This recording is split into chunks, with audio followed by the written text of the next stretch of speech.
there is a new norm in opposition politics where they think it's about you're either with us or against us.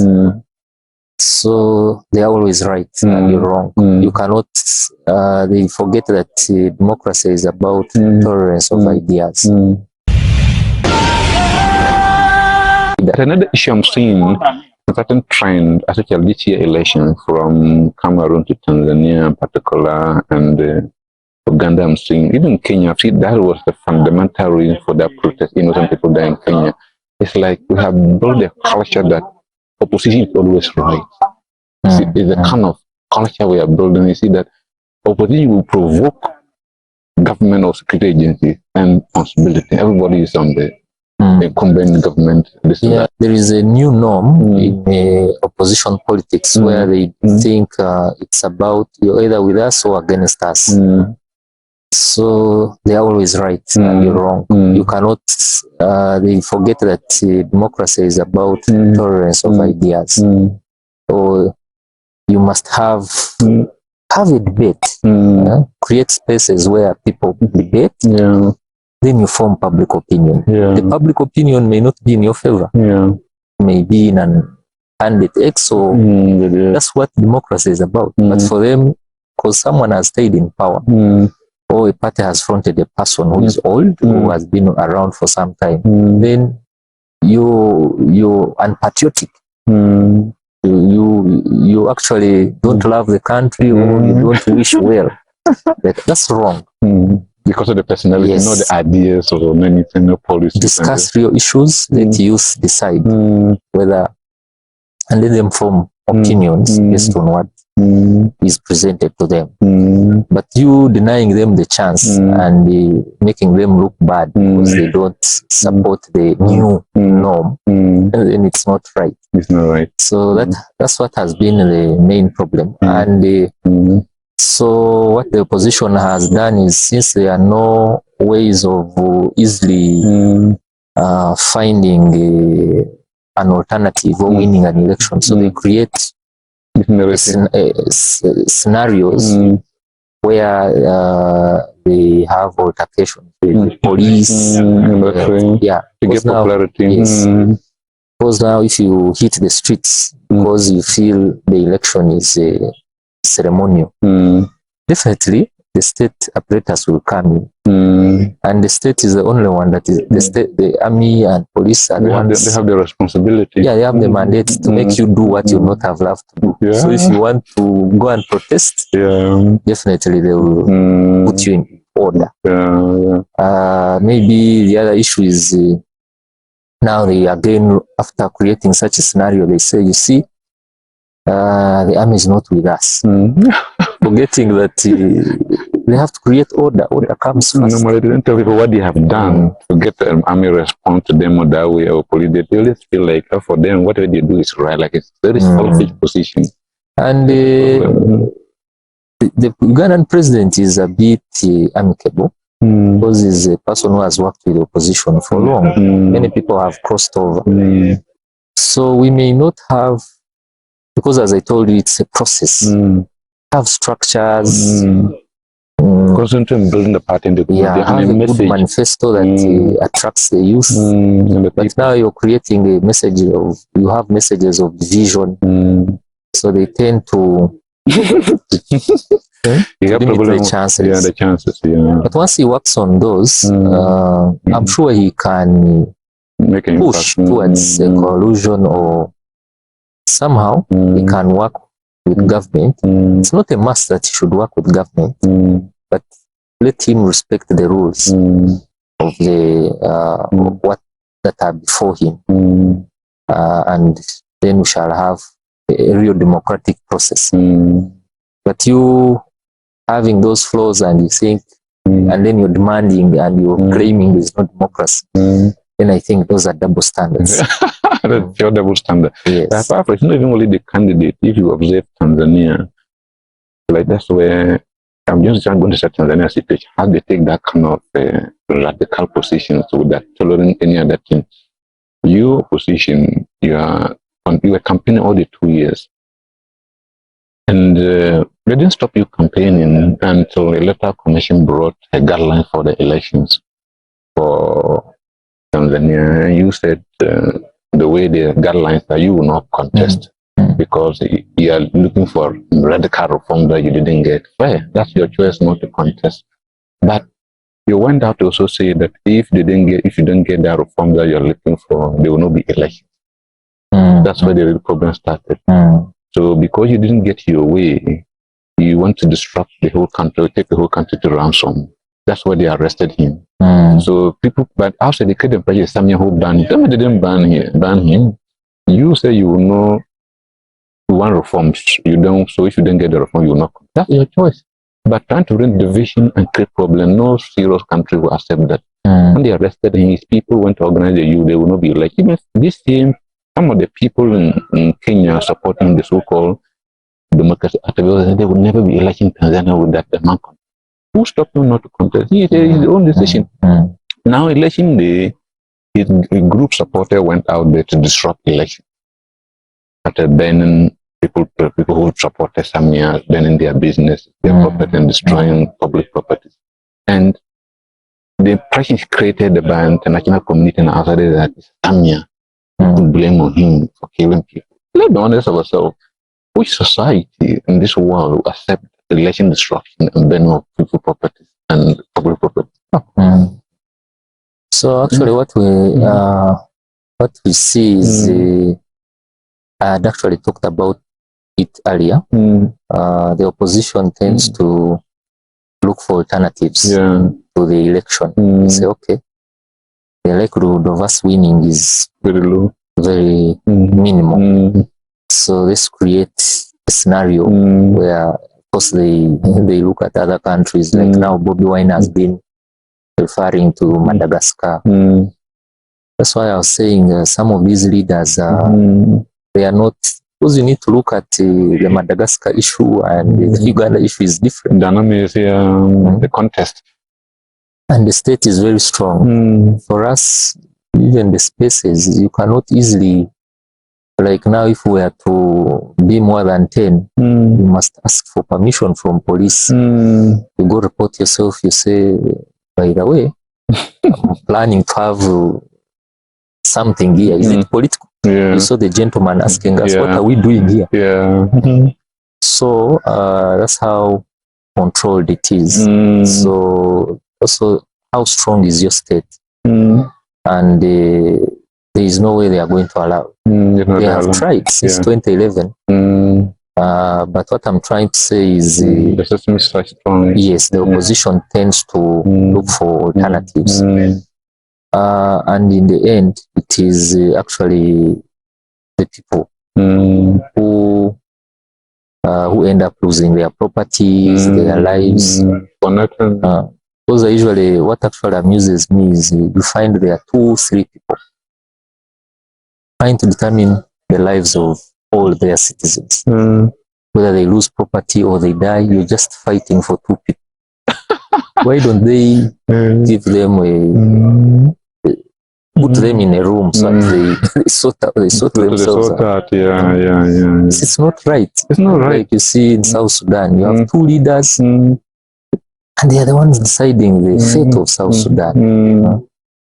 The other day, Tanzania, you saw that president and this position guy, people losing lives. And yet, I think we need to find, especially the young people, they have to be, I don't know how we can create a mindset where we shouldn't be used. Yeah, we shouldn't be used.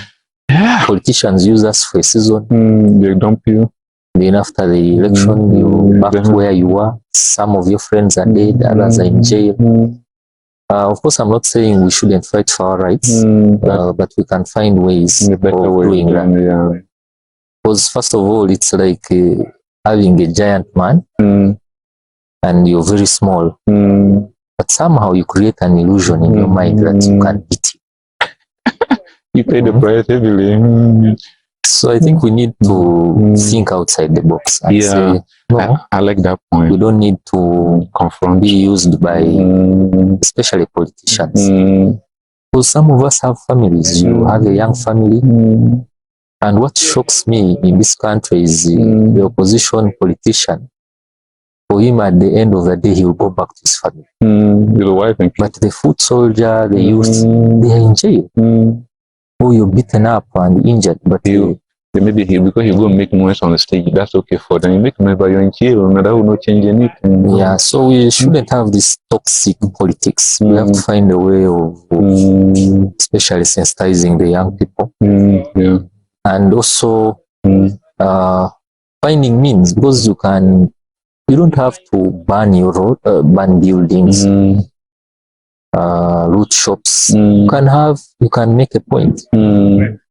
You can go on social media and can you imagine 4 million people forming public opinion about an issue. Because I worked here in Uganda, there is a time we had bad roads in the city. One of my colleagues in Makerere University called Dr. Spire is a cartoonist. He uses satire to create change. He drew potholes and started an exhibition online. Government allocated around, I think, 6 billion to work on those roads. So there is a way we can creatively force change. May not be at the top. Because these politicians that we die for and get jailed for, after they forget about us, they will only remain like they think about us after the next election. Yeah. Wow. So that's why I'm into social media. Yeah, I like that. Social media and youth political participation, because I've seen it work. And it has an impact, especially in contemporary politics. Because the leaders we have, some are a bit disconnected from the real issues of the youth. Some they think social media is for me. Here in Uganda, the president was talking of it's used for noise making. But I think his people need to have that conversation. That social media is where, like now, I may not go to any rally, but I can watch it online. I can comment, form public opinion. Like those who are serious, I can see their manifestos online. I don't have to go look for the hard copies. So it is something that now it can't be separated. Yeah, it can be traditional politics. Can be separated, I'm not also rubbishing the traditional media. Traditional media is of a wider coverage because we don't have accessibility of internet. But among the youth, we have now affordable phones. Most of them access, especially WhatsApp. Social media. We used to have Facebook, but here it's banned because they politicized it. They decided that these Ugandan politics, especially the ruling party, was altering public opinion. So they wanted to show who is who, and government has closed it since 2021. Oh, that's bad. So now people have all shifted to TikTok, and that's why I've been creating more of comical videos. Because TikTok is not about the norm, the normal. It's about the abnormal. People enjoy something that's not usual. Not usual, Either like now the norm here is when people abusing each other, and it's normal. Something weird, that's what actually gets views. Attention, Something like this, an interview where that is educative and interactive, they are not bothered. So people have shifted now there. That's why you have to find ways to creatively also engage and connect with them. So that's why I thought of AI music and comical videos, and they are working. So maybe after the election, we can find a way of how do we rally these young people in Africa creatively engage. We will discuss that. We'll discuss the election in political discourse. But you also mentioned two important issues I wanted to talk about this. A better way of handling our grievances or protesting. I think it's a general problem, but that is caused by this multi-party system. In the multi-party system, you have a leader, their mindset is that somebody should not be there for long. But as an African, our culture with African naturally would like longevity in leadership. But the thing is that in African setting, they have a system how you can channel your grievances to the top.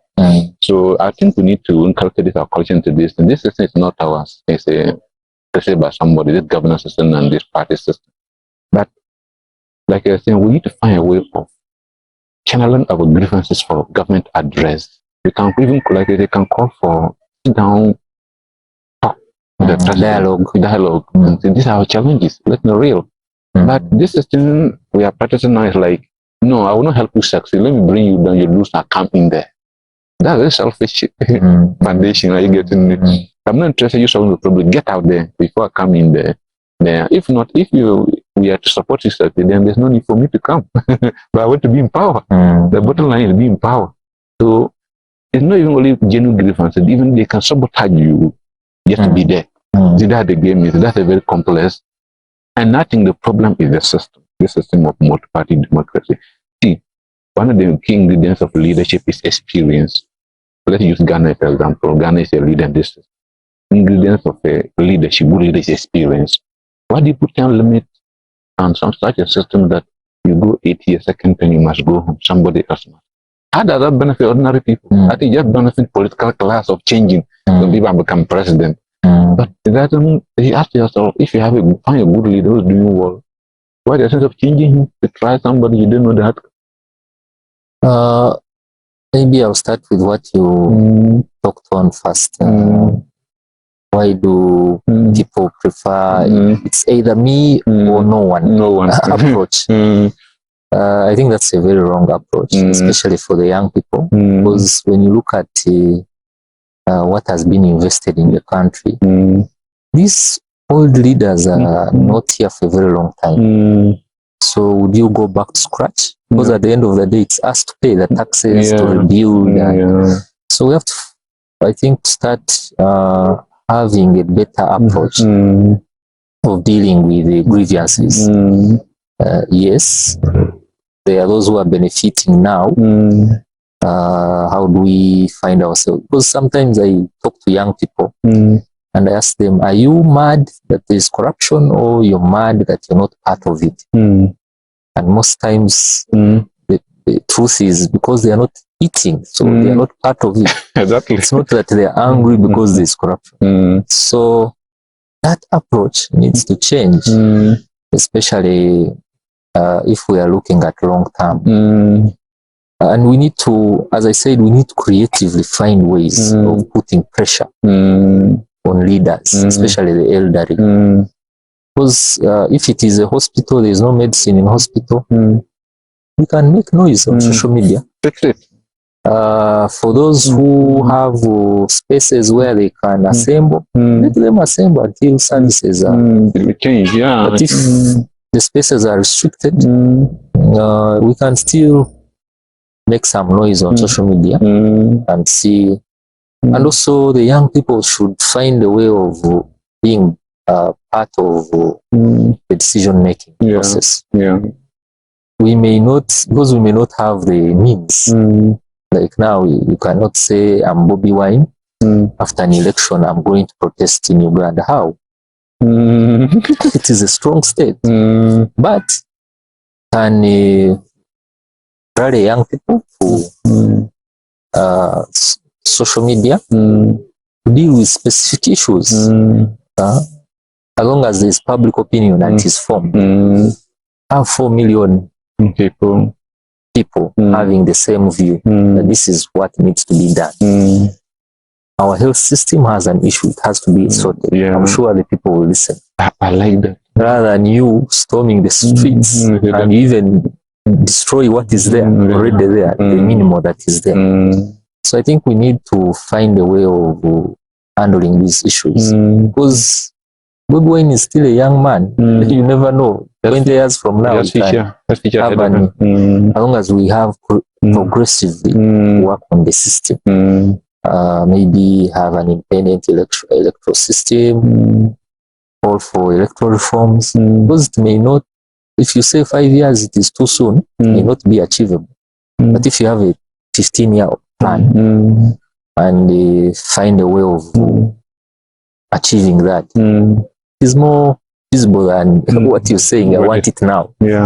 Now it's not possible. And the problem is we believe in illusions. You look at yourself, you see what has happened in Madagascar, and you say, this will happen here tomorrow. It will not. It will not. So you have to really be realistic and also look at what is achievable and not achievable. So I think that is the main issue.